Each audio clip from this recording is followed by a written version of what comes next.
Kuhancurkan pesta pernikahan diam-diam suamiku dan kubuat serta ibu mertua miskin kembali. Assalamualaikum sahabat Bunda. Semoga Allah selalu memberikan kesehatan dan kebahagiaan untuk kita semua. Sebelumnya, jangan lupa absen dari daerah mana saja ya Bun, agar silaturahmi kita semakin erat.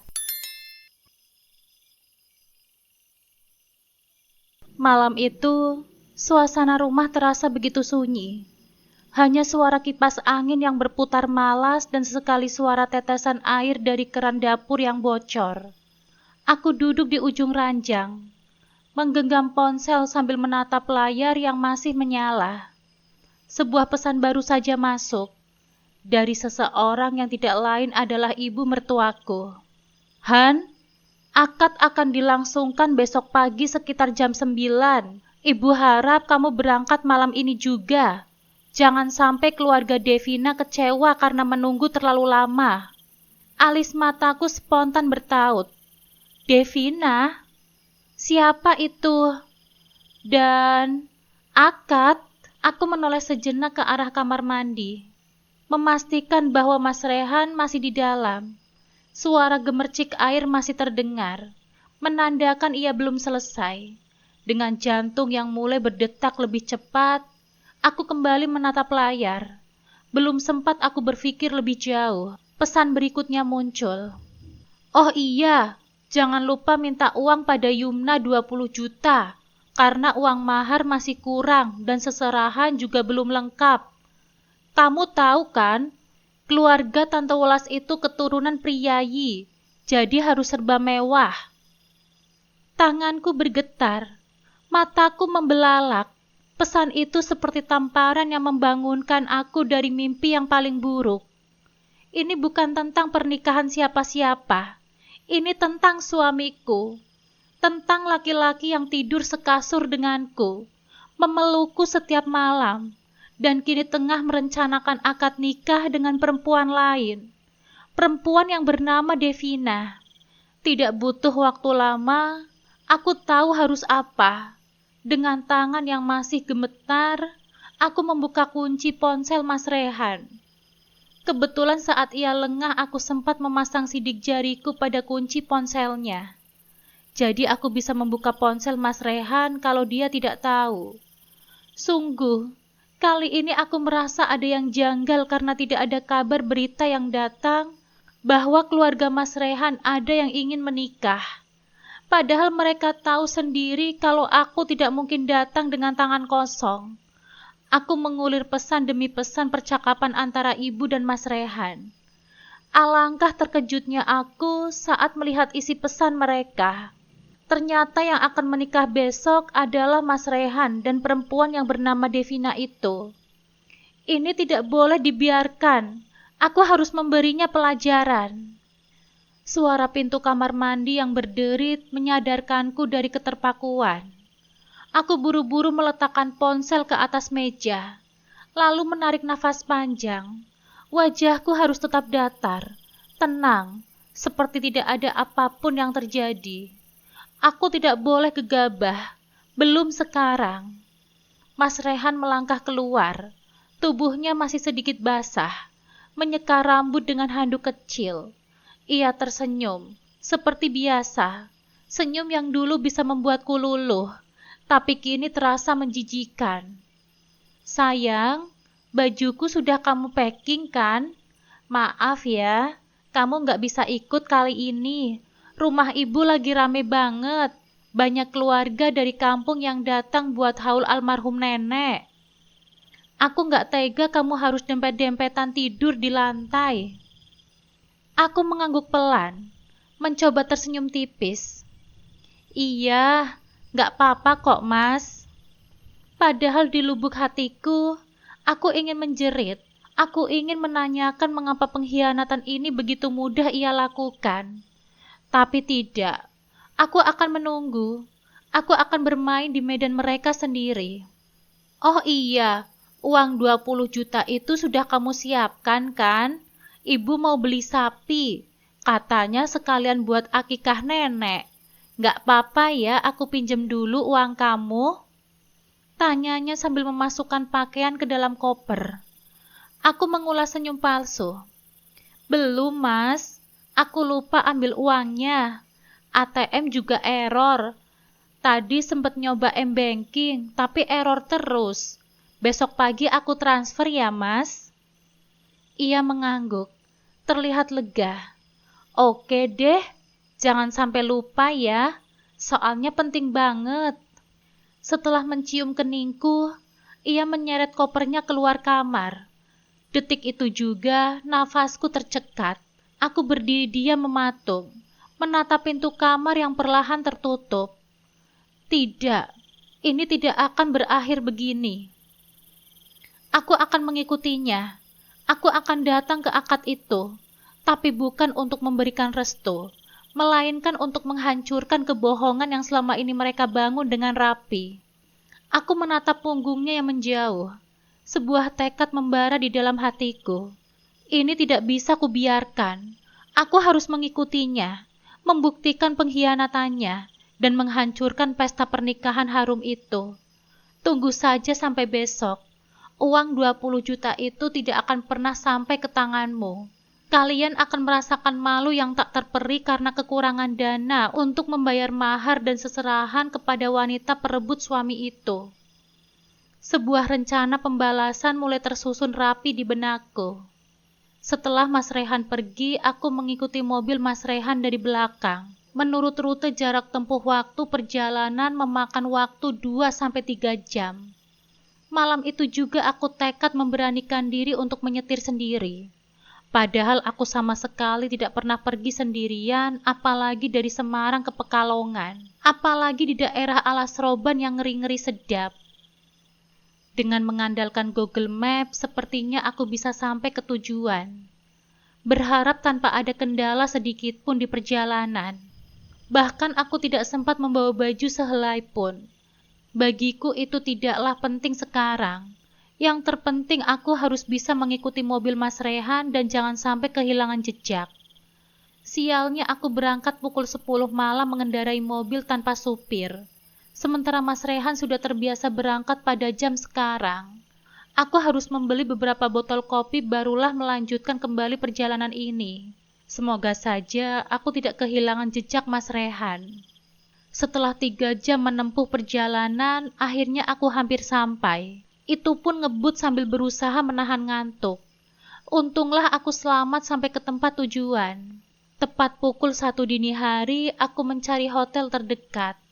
Ingin beristirahat sejenak untuk melepaskan rasa lelah dan kantuk yang semakin mendera. Akhirnya aku bisa memejamkan mata dan memikirkan cara apa yang harus aku lakukan besok pagi. Setelah tubuhku yang melayang antara masih terjaga dan tertidur, aku justru teringat masa laluku bersama dengan Mas Rehan.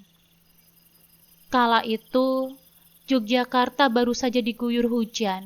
Langit masih kelabu saat aku buru-buru menuju gedung kuliah di Fakultas Ilmu Sosial dan Politik UGM. Aku mahasiswa tahun kedua yang masih sering bingung mencari ruang kelas. Dan pagi itu aku salah masuk ruangan. Panik, aku berbalik cepat dan tanpa sengaja menabrak seseorang. Bukunya jatuh, Mbak, ucap laki-laki itu sambil memungutnya.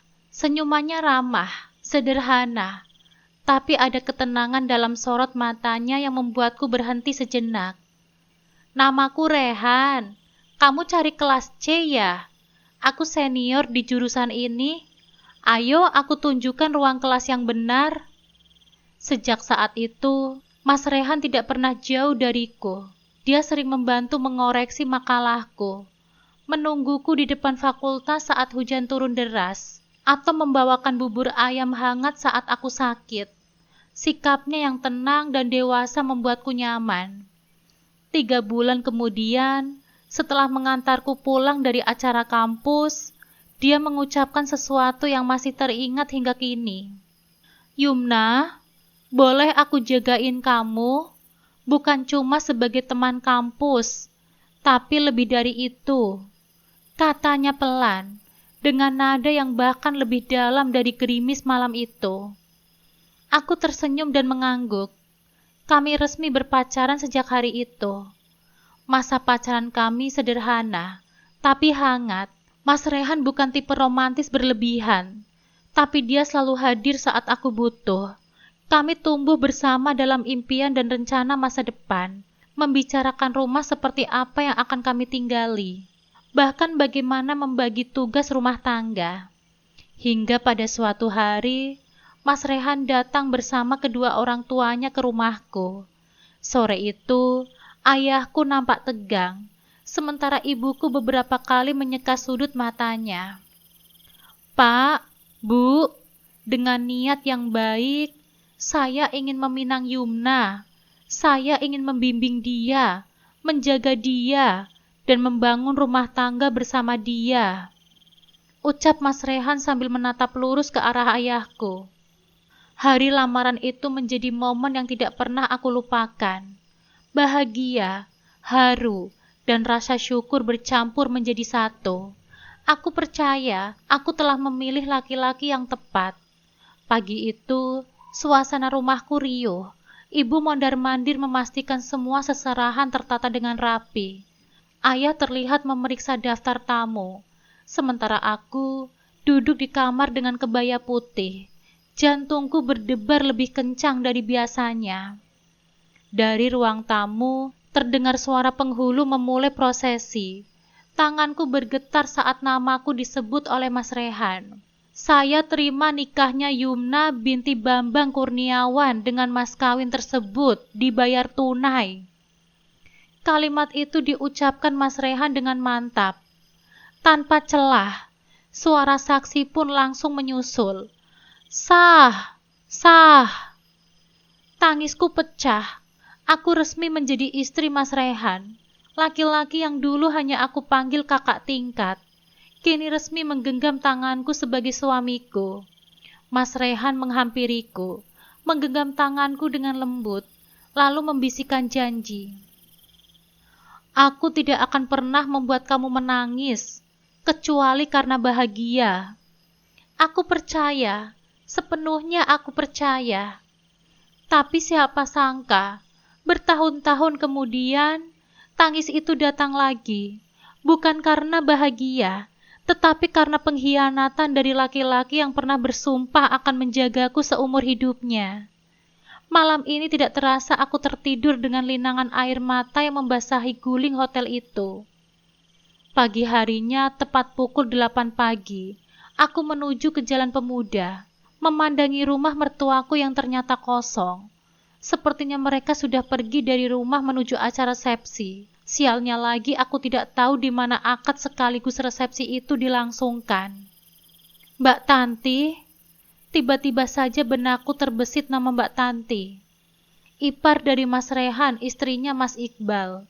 Dialah satu-satunya yang bisa aku percaya sekarang. Saat tiba di lampu merah, tidak sengaja mataku menangkap bayangan Mbak Tanti di sebuah toko kado. Sepertinya dia juga akan berangkat ke pesta pernikahan Mas Rehan dan perempuan yang bernama Devina itu. Setelah lampu hijau menyala, aku menepikan mobilku tepat di depan toko kado, mengamati pergerakan Mbak Tanti yang tengah sibuk memilih-milih sebuah kado. Pilihannya jatuh pada sebuah kotak yang berukuran cukup besar. Oh, rupanya Mbak Tanti juga ikut-ikutan ingin membohongiku. Lekas aku turun dari mobil dan bersembunyi. Setelah Mbak Tanti ingin melewati salah satu mobil, aku langsung menarik tangannya dan membawanya ke dalam mobil tanpa sepatah kata pun. "Duduk, Mbak," titahku. Mbak Tanti yang masih syok terperanjat saat melihat aku berada di sampingnya. "Yumna, kamu datang. Katanya kamu gak mau datang karena ada urusan mendadak dengan toko kuemu," tanya Mbak Tanti, membuatku membelalakan mata. "Maksud Mbak apa? Aku tidak ngerti, Mbak." Aku berusaha memancingnya untuk bercerita. "Bukannya kamu sendiri yang menyanggupi acara pernikahan keduanya Rehan? Bukannya kamu sendiri yang mendukungnya karena kalian ingin mendapatkan keturunan? Menurut cerita Rehan, kamu itu..." Mbak Tanti berhenti sejenak. "Kenapa denganku, Mbak?" "Maaf kalau Mbak lancang. Kata Rehan kamu mandul, makanya kamu menyuruhnya untuk menikah lagi. Dan Rehan hari ini menikah dengan Devina, mantan kekasihnya dulu. Pasti kamu sudah tahu kan? Mbak Tanti memberi tatapan penuh selidik. Jadi dia berkata seperti itu kepada orang-orang, Mbak, termasuk dengan ibunya, tanyaku. Aku tidak tahu pasti kalau dengan ibu. Memang gelagat mereka selalu aneh saat Mbak ada di dekat mereka. Mereka seperti terburu-buru merubah topik pembicaraan. Tidak salah lagi. Sepertinya mereka memang sengaja mengelabui Mbak Tanti supaya Mbak Tanti tidak mengadu kepadaku. Mbak tahu di mana mereka akan melangsungkan akad nikah sekaligus resepsi? Tanyaku. Tahu, di gedung Dharma Wanita. Aku bergegas menginjak pedal gas, menuju tempat yang dikatakan oleh Mbak Tanti. Kita ke sana sekarang, ucapku sambil menatap lurus tajam pada jalanan. Dadaku bergemuruh seperti petir yang berkilat-kilat dan guntur yang berdetum. Ingin sekali aku meledak saat ini juga. Yumna, kenapa uang 20 jutanya belum kamu kirimkan juga? Ini sudah pukul 8 dan uangnya belum masuk ke ATM-ku. Aku menghentikan mobilku sejenak, lalu membuka pesan dari Mas Rehan. Sepertinya masih ada waktu untuk bermain-main. Melabraknya sekarang kurang seru. Tunggu saja nanti setelah akad nikah mereka dilangsungkan. Ini aku lagi di ATM, Mas. Tapi masih ngantri banget. M-bankingku juga masih bermasalah. Kamu pinjam saja dulu sama siapa, kek? Jika aku sudah bisa kirim, baru kamu bayar. Balasku penuh seringaian. Oke, baiklah. Aku akan pinjam pada Kang Agus. Dia adalah rentenir di kota ini. Hanya menunggu 1 jam saja, paling bunganya tidak seberapa. Balasnya dengan emotikon cium love di bibir, membuatku ingin muntah. Oke, kamu mau pinjam lebih juga nggak apa-apa, Mas. Siapa tahu uangnya masih kurang kalau cuma 20 juta.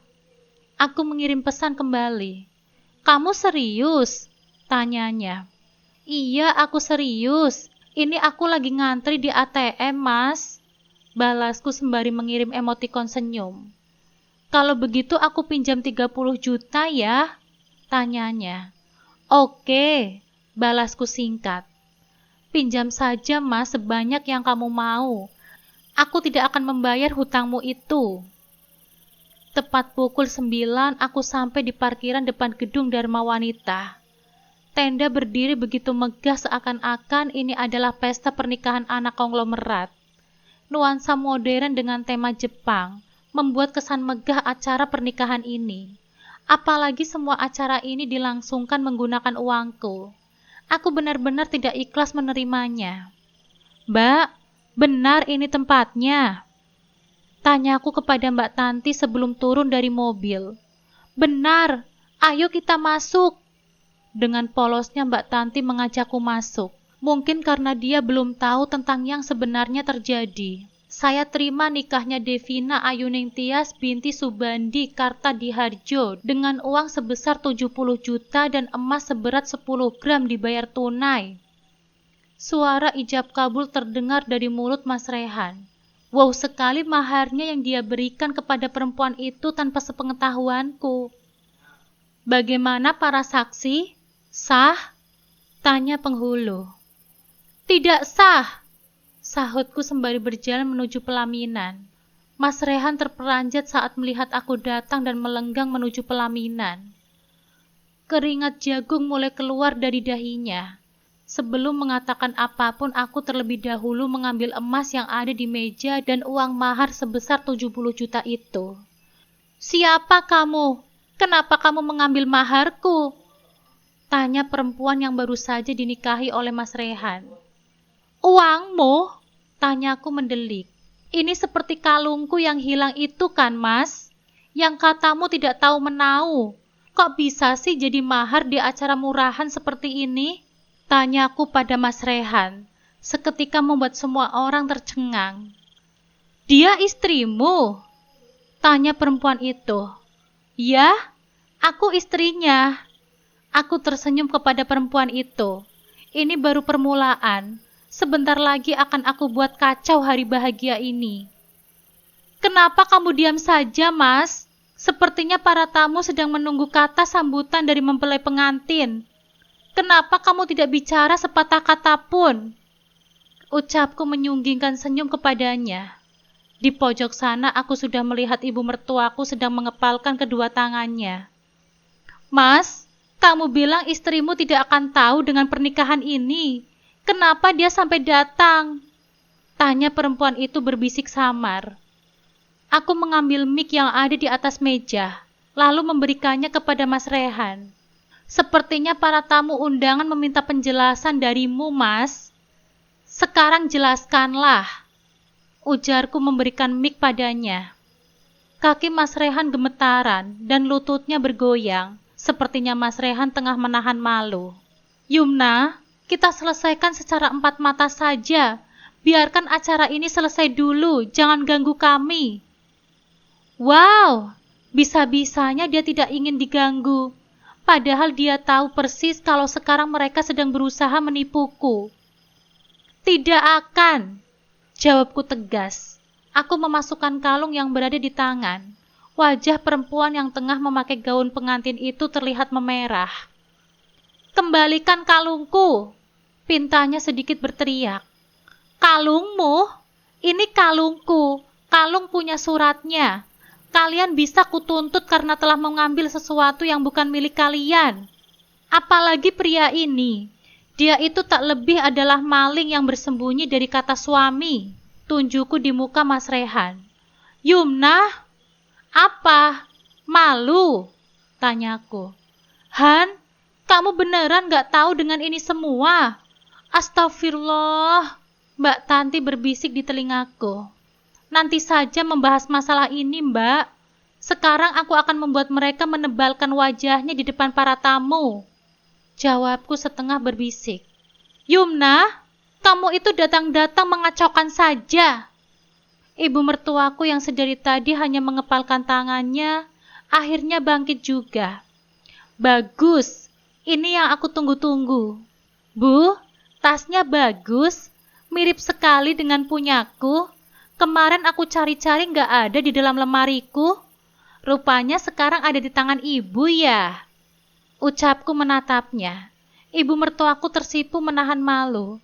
Memakai barang-barangku saja mau belagu dan memusuhiku. Heh, kamu pikir tas kayak gini ini cuma punya kamu saja? Ibu mertuaku kesal lalu membentakku. Tentu, karena tas itu mahal dan hanya ada 20 piece saja di Indonesia. Aku salah satunya yang sempat membelinya. Kalau ibu mana mampu, hidup saja masih menggunakan uangku. Jawabku semakin membuat dia marah. Kamu? Berani-beraninya ya kamu mempermalukan kami? Giginya menggeletuk, serta urat-urat ibu yang ikut menonjol menahan amarah. Bapak-bapak, ibu-ibu, wanita ini hanyalah orang stres yang datang untuk mengacau. Ucap ibu mertuaku berusaha tersenyum kepada para tamu. Sementara para tamu sudah berbisik-bisik tentang perempuan yang sedang menggunakan gaun pengantin itu. Dasar pelakor. Uang yang dijadikan mahar ini terpaksa aku ambil, karena ini adalah uangku yang dicuri oleh Mas Rehan. Aku tidak ikhlas dan tidak ridho. Kalau kamu ingin uang mahar, dan maharmu diganti, minta saja pada suami keremu itu. Ucapku pada perempuan itu membuat dadanya naik turun. Yumna, jangan ambil uang dan emas itu. Ucap Mas Rehan. Kenapa? Ini kan milikku. Kamu yang telah mencuri barang-barangku. Oh iya, ini juga tasku kan, Bu? Jadi kembalikan. Adegan memalukan itu ditonton oleh ratusan orang. Bahkan ada yang merekam kejadian ini. Enak saja, ini tas ibu. Ia menarik tas itu dariku. Aku membeli barang selalu pakai surat. Jangan sampai setelah dari acara pernikahan murahan ini, ibu langsung memakai baju oranye. Jawabku mengancamnya. Kemudian aku mengambil paksa, lalu membuang semua isi di dalamnya. Bedak, lipstik, dan aksesoris lainnya kulemparkan begitu saja ke lantai. Lancang ya kamu? Kalian yang sudah keterlaluan. Dasar perempuan tidak tahu diri, ucap perempuan yang baru saja diijab kabul oleh Mas Rehan. Kamu itu cantik, tapi sayang, harga dirimu sangat murah.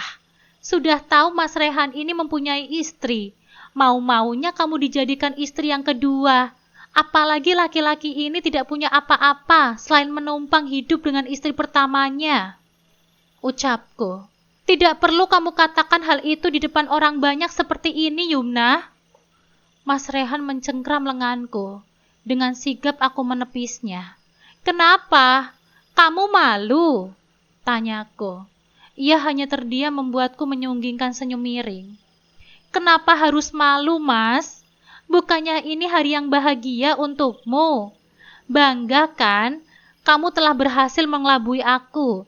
Tapi sayangnya, kedokmu telah terbongkar saat kamu berada di toilet. Ucapku padanya. Kamu tega membohongi aku demi wanita murahan ini. Tunjukku pada perempuan yang bernama Devina itu. Tutup mulutmu, Yuna. Dasar wanita mandul. Ucap seorang wanita yang berpakaian sama dengan ibu mertuaku. Sepertinya dia adalah besan baru alias ibu dari istri kedua Mas Rehan. Mandul, tahu apa kamu tentang hidupku? Tanyaku menautkan alis. Kami tahu kalau kamu itu perempuan mandul, makanya Rehan memilih menikahi putriku. Ujarnya bengis. Wow, ibu sudah seperti Tuhan saja ya, yang tahu dengan kodrat manusia. Aku itu sudah berulang kali periksa ke dokter, dan rahimku normal, semuanya baik-baik saja.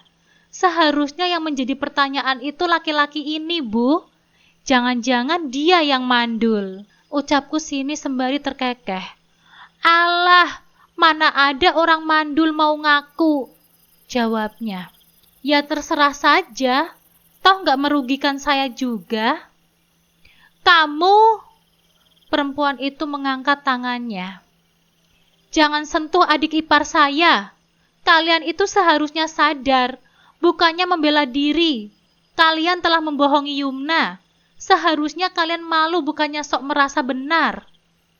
Bela Mbak Tanti kepadaku.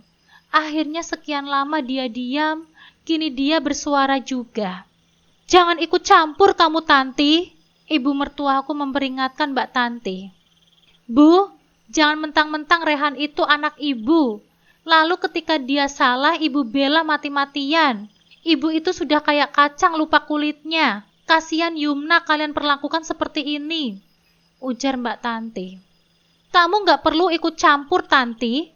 Dia yang sudah membuat kacau pesta ini. Seharusnya kamu berada di pihak ibu, karena kamu adalah menantu ibu. Ucap ibu dengan kesal. Lalu Yumna bukan menantu ibu. Yumna yang sudah banyak membantu keluarga ini. Kenapa kalian mengkhianatinya hanya demi perempuan gatal seperti Devina itu? Mbak Tanti semakin berani membelaku. Apa kamu bilang, Mbak? Ngatain aku gatel? Kamu itu gak seharusnya berada di keluarga ini. Seharusnya Mas Iqbal itu menceraikan perempuan seperti kamu. Ucap Devina. Rehan itu yang seharusnya tidak menikahi perempuan gatal seperti kamu. Jawab Mbak Tanti. Tutup mulutmu. Kamu yang seharusnya tutup mulut. Aku membela Mbak Tanti. Bubar! Semuanya bubar! Ibu mertuaku berteriak frustasi sambil membubarkan acara pernikahan ini. Mampus! Yumna, kamu pulang ke rumah Mbak saja ya. Tenangkan dulu pikiranmu. Mbak faham pasti kamu sedang syok banget menerima kenyataan ini. Mbak Tanti berujar dan aku mengangguk. Tunggu sebentar, Mbak. Sebelum pergi aku sempatkan dulu menampar wajah laki-laki pengkhianat itu. Plak! Plak! Ini gak seberapa dibandingkan dengan pengkhianatanmu, Mas. Dan untuk ibu masih ingat kan? Uangku yang ibu pinjam sebesar 50 juta tahun lalu. Dulu aku diamkan karena masih menghargai ibu sebagai mertuaku. Tapi sekarang, kita sudah tidak ada hubungan apapun. Jadi aku menagihnya sekarang juga. Jangan lupa ibu meminjam uang itu menggunakan surat hitam di atas putih. Jaminannya adalah rumah kalian. Ucapku sebelum pergi, membuat mereka semua terdiam.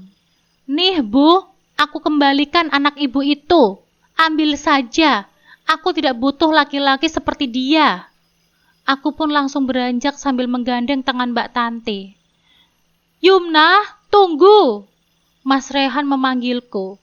Aku pun menoleh. Ada apa lagi, Mas? Semuanya kan sudah jelas. Ketusku. Bagaimana dengan hutangku pada rentenir yang 30 juta itu? Kamu pasti akan melunasinya, kan? Tanyanya tanpa rasa malu. Tidak akan, jawabku. Tidak bisa begitu dong. Kamu sudah janji. Dia sedikit kesal.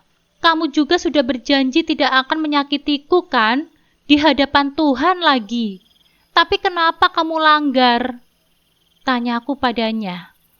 Yumna, tolong jangan membahas itu dulu.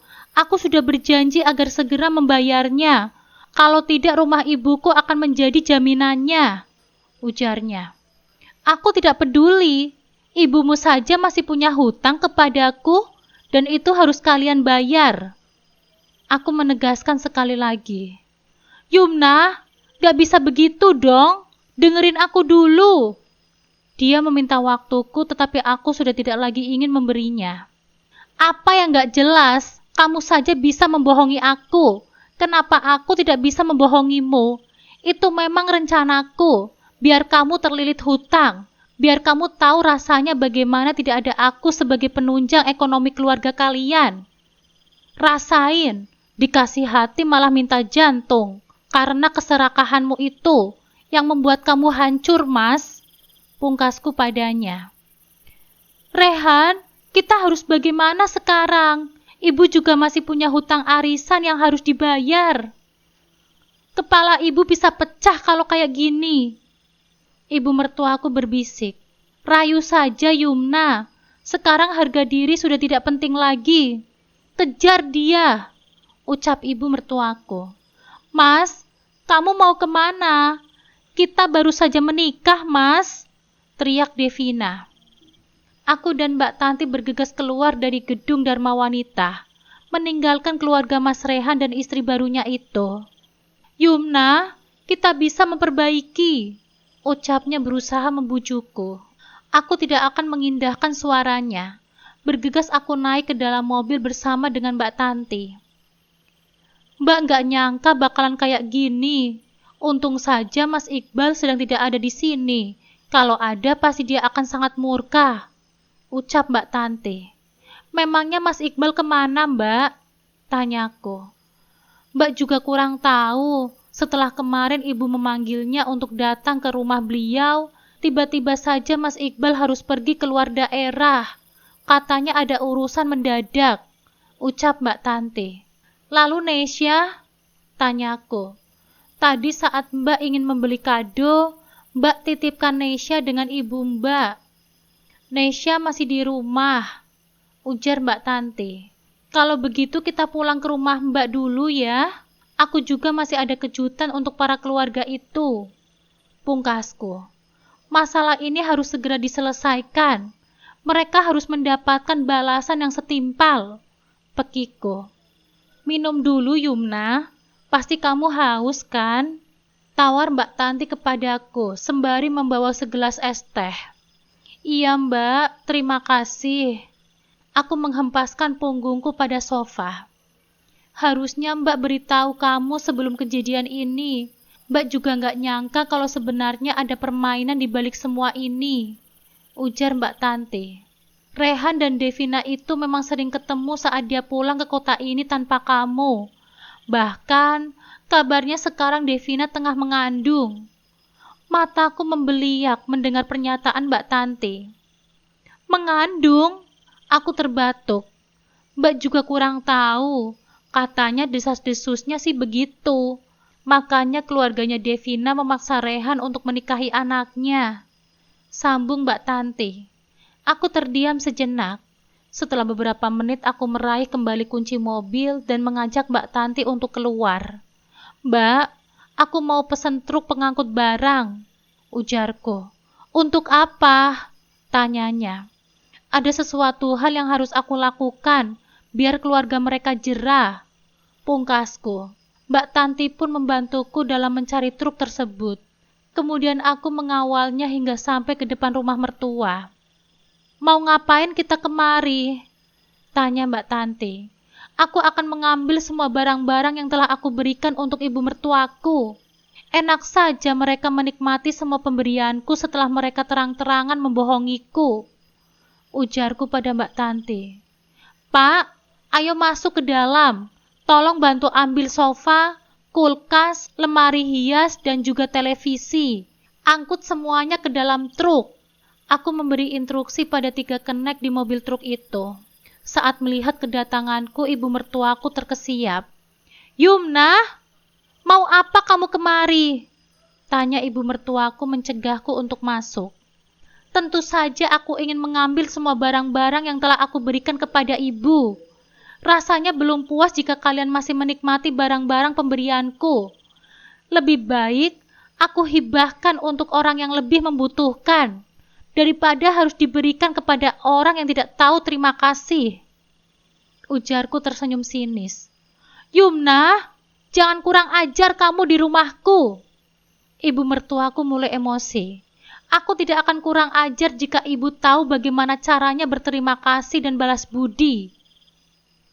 Kalian jangan lancang masuk ke dalam rumahku, atau akan aku laporkan ke polisi. Ancam ibu mertuaku pada 3 kenek truk yang mengangkut barang-barang yang aku sewa. Jangan takut, Pak.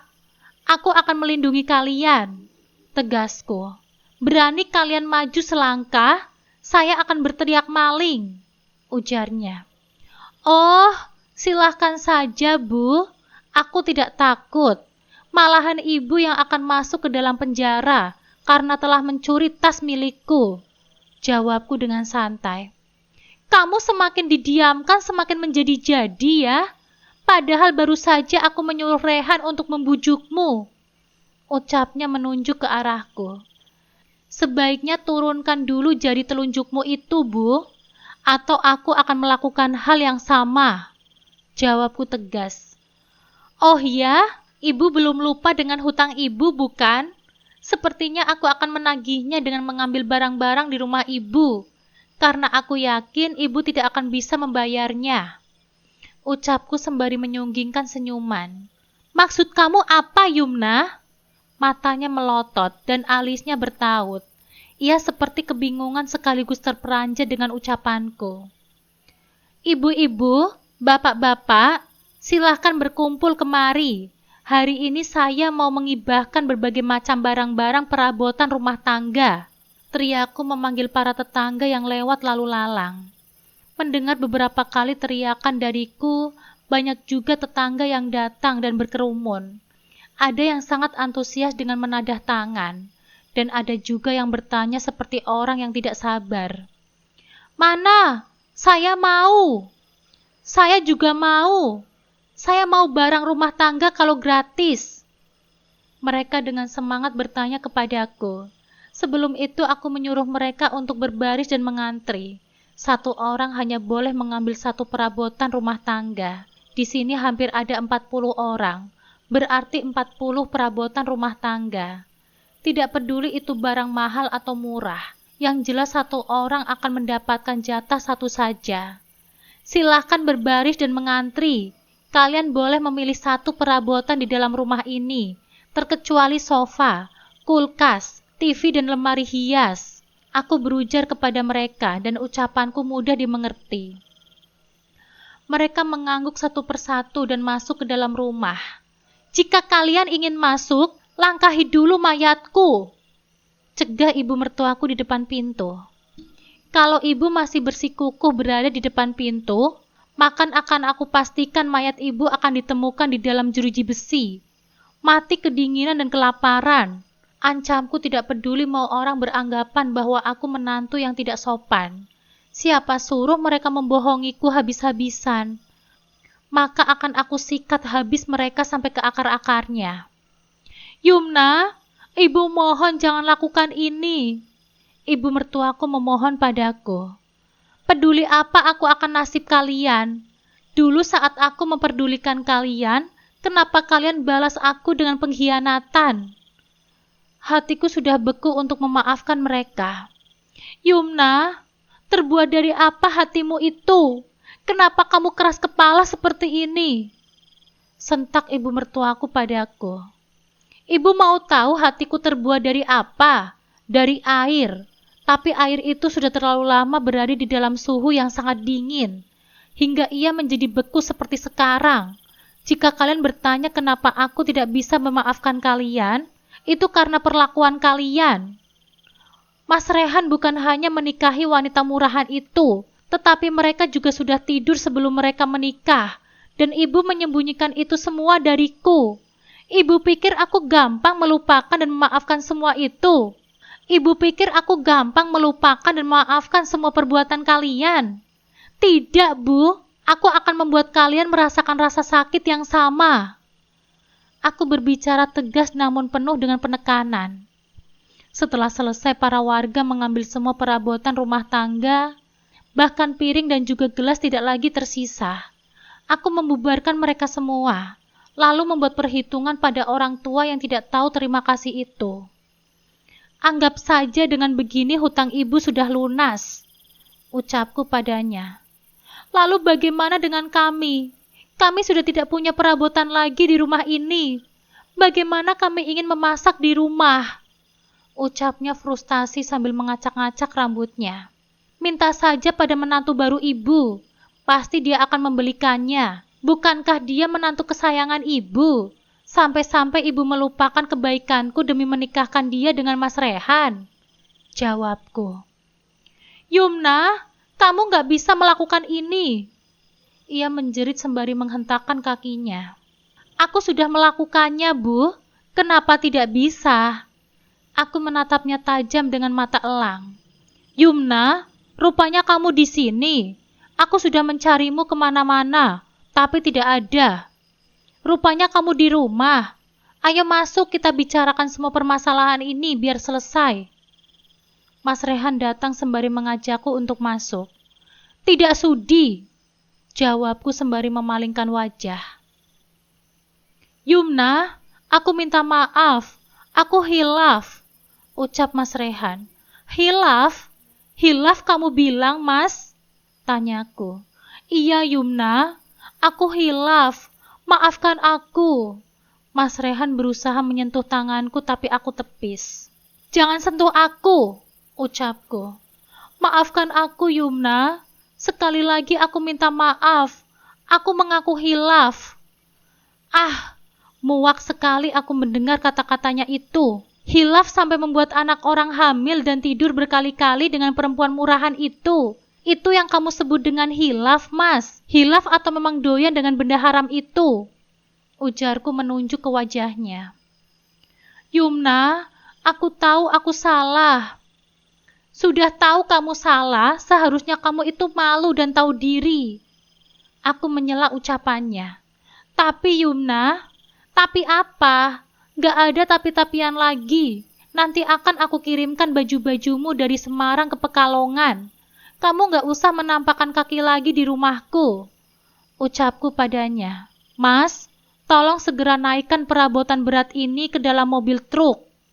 Bawa ke Jalan Pemuda ke rumah Mbak Tanti. Karena kakak iparku lebih pantas mendapatkan pemberian dariku daripada ibu mertuaku yang tak tahu diuntung itu. Sindirku keras. Apa-apaan ini, Yumna? Kenapa kamu mengangkut barang-barang di rumah ini? Tanya Mas Rehan. Rehan, ibu stres kalau kayak gini. Rumah kita sudah kosong, tidak ada apa-apa lagi. Bahkan, mau masak saja tidak ada kompor. Ibu mertuaku menjerit. Yumna, jahat sekali kamu, ucap Mas Rehan. Siapa yang jahat sebenarnya, Mas? Aku atau kalian? Tanyaku. Anggap saja ini sebuah pelajaran bagi kalian. Lain kali jangan pernah memanfaatkan kebaikan orang lain kalau kalian tidak ingin diperlakukan seperti itu, ucapku. Kurang ajar kamu, Yumna. Ibu mertuaku menarik rambutku hingga aku terdongak. Aku tidak mau kalah. Dengan sekuat tenaga aku mencengkram lengannya, mencakarnya hingga kuku panjangku menembus kulit tuanya itu. Bu, aku bukan tandingan ibu jika ingin berkelahi. Tenaga ibu tidak ada apa-apanya bagiku. Sadar diri, Bu. Ibu sudah tua, seharusnya ibu ingat umur. Kalau punya salah itu ya direnungin, bukan malah semakin menjadi-jadi seperti ini. Lepaskan rambutku karena ibu bukan lawanku. Sentakku memukul tangannya. Aku tidak akan tinggal diam, Yumna. Ibu mertuaku menjerit histeris. Bagaimana? Enak? Tanti, kenapa kamu diam saja? Seharusnya kamu cekal Yumna. Oh, atau memang kamu yang menghasut Yumna karena kamu ingin mengambil barang-barang di rumah ini? Ibu mertuaku menuduh Mbak Tanti. Aku? Dari tadi aku diam saja, bahkan aku tidak memberi pembelaan pada Yumna, karena aku tahu Yumna pasti bisa mengatasi ibu. Mbak Tanti saling beradu pandang pada ibu. Tanti, kamu itu menantuku bukan? Kenapa kamu lebih membela Yumna daripada aku? Aku tidak membela Yumna, Bu. Hanya saja aku berpikir, bagaimana jika aku yang ada di posisi Yumna? Pasti aku juga akan diperlakukan sama seperti Yumna. Apalagi aku juga seorang menantu, yang pastinya selalu ibu anggap seperti orang lain. Bagaimana aku bisa membela yang salah, sementara kebenaran ada di depan mata? Ucap Mbak Tanti. Bagus, sekarang kedua menantu sedang bersatu. Aku akan melawan mereka dengan bantuan Mbak Tanti. Dia juga berpihak kepadaku, maka aku akan lebih mudah melawan keluarga toksik ini. Aku tidak akan menyerah sebelum mereka merasakan sakit yang aku rasakan. Kamu pikir kamu itu siapa, Tanti? Kamu itu tidak bisa apa-apa tanpa anakku. Kamu tidak bisa bekerja dan tidak bisa menghasilkan uang. Jadi jangan pernah berani-beraninya kamu melawanku, atau akan kusuruh Iqbal untuk menceraikanmu. Kamu bisa apa hidup tanpa suamimu? Paling juga bakal menjadi wanita yang gak bener. Sindir ibu mertuaku pada Mbak Tanti. Yang gak bener itu menantu baru ibu. Belum menikah sudah hamil duluan. Terus dibela mati-matian lagi. Apa selera ibu dalam mencari menantu serendah itu? Sehingga berlian seperti Yumna kalian lupakan. Sahut Mbak Tanti tak mau kalah. Kamu itu cuma menantu miskin. Jadi jangan belagu. Cetus ibu mertuaku. Semiskin-miskinnya aku tidak pernah bergaya dengan memakai barang orang. Jawab Mbak Tanti. Benar itu. Ini mau pakai tas mahal malah nyuri punyaku. Pantas saja barang-barang limited editionku banyak yang hilang. Rupanya dicuri sama ibu mertuaku sendiri. Entah kapan dia mengambilnya. Selaku pada pertengkaran mereka. Cukup Yumna, mengalah saja, kata Mas Rehan. Mengalah? Hello, rugi sekali mengalah sama maling, ujarku padanya. Melihat reaksi keduanya, nampaknya ibu dan Mas Rehan tersulut emosi, karena aku memang sengaja menyolot pada mereka. Untuk apa dikasih hati, orang seperti mereka itu tidak tahu juga dengan yang namanya balas budi. Aku sudah minta maaf kepadamu, Yumna. Kenapa kamu masih saja seperti ini? Tanya Mas Rehan. Kamu pikir dengan kata maaf bisa mengubah segalanya? Sudah berapa banyak uangku yang kamu habiskan demi perempuan itu? Sudah berapa banyak kebohongan yang kamu buat hanya demi perempuan itu? Maafmu tidak ada gunanya bagiku. Yang ku mau sekarang, kamu mengganti semua uangku yang sudah kamu gunakan untuk perempuan jalang itu. Aku tidak sudi uang hasil jerih payahku yang kamu gunakan untuk membahagiakan perempuan yang tidak tahu diri seperti Devina itu. Teriakku padanya. Mbak Tanti, ayo kita pergi, Mbak. Aku memutuskan untuk meninggalkan mereka. Yumna, jangan pergi dulu. Kamu tahu, hutangku pada rentenir sudah sangat banyak. Kamu sudah berjanji untuk membayarnya. Ucap Mas Rehan memegangi lenganku. Ah, masa bodoh. Mau kalian jual ginjal sekalipun, aku tidak akan membayar hutang-hutangmu kepada rentenir itu. Malahan aku yang ingin menagih hutang yang kamu habiskan untuk wanita itu. Segera kembalikan uangku, atau aku akan buat kalian lebih menderita lagi, jawabku tanpa rasa kasihan. Mas, kenapa kamu tinggalin aku begitu saja? Perempuan bernama Devina itu datang sambil memegangi perutnya yang mulai membuncit. Entah sudah berapa bulan dia mengandung anak bajingan itu. Kamu ngapain kemari? Tanya Mas Rehan berbisik pada perempuan itu. Aku menatap mereka penuh selidik. Mas, kita ini kan sudah menikah. Masa aku nggak boleh sih kesini? Ini kan sudah menjadi rumahku juga. Ujar perempuan itu nampak sedikit kesal pada Mas Rehan. Heh, kalian itu belum sah menikah di mata negara dan agama, ujar Mbak Tanti. Apa maksudmu, Tanti? Kamu iri kan sama aku? Karena ibu lebih menyayangi aku daripada kamu? Kamu itu cuma bisa kasih anak perempuan yang cacat. Sementara aku bisa ngasih anak laki-laki untuk keluarga ini. Wow, perempuan di hadapanku ini sepertinya liar juga ya. Apa? Apa aku tidak salah dengar? Anak hasil hamil di luar nikah saja bangga. Aku menyindir Devina dengan sunggingan senyum nyinyir. Oh ya? Gak perlu nunggu nikahnya sah atau tidak. Yang haram saja mereka bantai. Apalagi hanya sekedar pernikahan. Mereka gak akan peduli, Mbak. Orang kalau sudah buta dengan ilmu agama ya begitu. Lanjutku. Jaga mulut kamu, dasar wanita mandul. Aku tidak butuh ceramah darimu. Ujar perempuan itu melototiku. Hahaha, aku juga tidak sudi berceramah pada wanita yang hatinya sudah tertutup kabut asap yang tebal, alias sudah hitam, jawabku. Usir saja dia, Mas. Dari tadi mulutnya tidak berhenti menghinaku dan anak kita, ucap Devina pada Mas Rehan.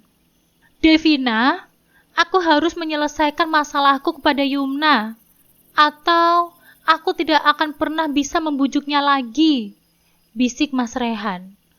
Yuk Mbak, kita pulang saja ke rumah Mbak. Aku juga memberi instruksi pada pengemudi truk dan 3 keneknya untuk segera berangkat. Stop! Stop! Stop! Kalau kalian mau pergi silahkan tabrak dulu aku. Jangan pernah membawa barang-barang milikku tanpa seizinku. Ibu mertuaku berdiri tepat di depan mobil truk, berusaha menghentikan pengemudi yang ingin menyalakan mobilnya. Ketiga kenek yang membantu menatap ke arahku. Mereka kebingungan karena tindakan gila ibu. Saking berharganyakah barang-barang ini baginya, sampai-sampai dia meminta ditabrak. Tabrak saja, jangan ragu, Pak. Nanti akan aku videokan kalau ibu memang minta ditabrak. Berarti ibu yang ingin bunuh diri. Jadi mereka tidak bisa melaporkan kalian. Ucapku pada ketiga kenek. Mereka masih menatapku. Apakah aku serius atau tidak dengan ucapanku? Injak saja pedal gasnya. Kalau dia tidak ingin pergi dari hadapan mobil, siap-siap saja besok menjadi bangkai. Ujarku dengan kejamnya. Lagian dia hanya mengancam. Kenapa tidak diancam balik saja? Pengemudi mobil truk itu pun langsung menyalakan mesin mobil. Saat mobil truk ingin melaju, ibu langsung mengelak. Rupanya dia masih ingin hidup. Aku membuka pintu kaca mobil sembari bertanya. Rupanya ibu masih takut mati ya? Ya iyalah, kan dosa-dosa ibu masih banyak. Lain kali tobat dulu baru mati ya, Bu. Ucapku sembari tersenyum. Yumna, jangan pikir dengan begini kamu sudah menang. Rehan pasti akan menuntut bagian hartanya dari kamu, teriaknya. Tuntut saja, dia tidak akan dapat apa-apa kecuali rasa malu nantinya, teriakku pada ibu. Aku dan Mbak Tanti pun langsung tertawa gelak setelah mengingat kejadian barusan. Lucu saja melihat ibu mertua matrekku itu menjadi tidak waras dalam sekejap. Siapa suruh menantangku? Maka akan aku tunjukkan siapa aku yang sebenarnya. Beberapa minggu berlalu, Dan tibalah hari yang aku tunggu-tunggu. Sidang perceraian. Aura dingin menjalari ruang pengadilan saat aku memasuki ruangan, didampingi Mbak Tanti yang setia menggenggam tanganku. Di sisi lain, Mas Rehan nampak pucat dan lesu, didampingi ibunya yang menatapku dengan tatapan penuh kebencian. Pengacara membacakan tuntutanku, termasuk pelanggaran perjanjian pranikah yang telah dilanggarnya dengan menikahi wanita lain tanpa seizinku. Setiap kata yang terucap bagaikan palu godam yang menghantam keadilan. Pengacara Mas Rehan berusaha membela, namun bukti-bukti perselingkuhan dan kebohongannya terlalu kuat untuk disangkal. Puncaknya adalah ketika hakim membacakan putusan. Suaranya lantang memecahkan keheningan, menyatakan bahwa Mas Rehan terbukti melanggar perjanjian pranikah dan oleh karena itu tidak berhak atas sepeser pun dari harta yang aku peroleh sebelum maupun selama pernikahan. Air mata kemenangan mengalir di pipiku, bercampur dengan rasa lega yang tidak terhingga. Keadilan akhirnya berpihak kepadaku. Mas Rehan tertunduk malu, sementara ibunya meraung histeris. Namun semua itu terasa bagai simfoni kemenangan di telingaku. Aku bebas. Beberapa bulan setelah perceraian, Mbak Tanti datang menemuiku dengan raut wajah prihatin namun menyimpan sebuah fakta mengejutkan. Dengan hati-hati, dia menceritakan bahwa Mas Rehan akhirnya memeriksakan diri ke dokter dan kenyataan pahit menghantam Mas Rehan. Dialah yang didiagnosis mandul. Lebih dramatis lagi, kebenaran tentang anak yang dikandung oleh Devina akhirnya terungkap. Ternyata bayi itu adalah hasil hubungan gelap Devina dengan pria lain, jauh sebelum ia berhubungan dengan Mas Rehan. Karena pernikahan mereka hanyalah nikah siri yang tidak memiliki kekuatan hukum yang kuat, dan ditambah dengan aib perselingkuhan Devina. Mas Rehan dengan murka menceraikannya. Kabar ini bagaikan petir di siang bolong, sebuah ironi pedih yang menimpa pria yang telah menuduhku mandul. Kisah pilu Mas Rehan dan ibunya tidak berhenti di situ. Mbak Tanti kembali membawa kabar yang lebih memilukan. Rentenir yang dipinjami uang oleh Mas Rehan menagih hutang dengan bunga yang mencekik. Karena rumah yang mereka tinggali telah digadaikan dan Mas Rehan tidak mampu membayar, mereka berdua diusir paksa. Kini ibu mertuaku yang dulu angkuh dan Mas Rehan yang tega mengkhianatiku hidup terlunta-lunta. Mereka kehilangan segalanya, rumah, uang, dan bahkan pakaian yang layak. Mereka menjadi gelandangan yang mencari sisa-sisa makanan dan tidur di emperan toko. Kabar ini meskipun terasa pahit, memberikan sedikit rasa keadilan dalam hatiku. Karma memang bekerja dengan caranya sendiri, menghantam mereka yang telah berbuat zalim. Aku mendengar semua ini dengan hati yang campur aduk, antara rasa iba yang mulai menipis dan keyakinan bahwa setiap perbuatan pasti ada balasannya. Akhir yang tragis bagi mereka yang telah merobek-robek kepercayaanku. Setelah badai kehancuran yang kubuat mereda, hidupku perlahan kembali tertata. Luka pengkhianatan memang membekas, namun ia juga menguatkanku. Aku fokus pada bisnis kueku yang semakin berkembang, meraih kebahagiaan dan kemandirian yang sesungguhnya. Mbak Tanti menjadi sahabat karibku, selalu ada di sisi baik dan burukku. Nesya tumbuh menjadi anak yang ceria dan pintar, menjadi penyemangat hidupku.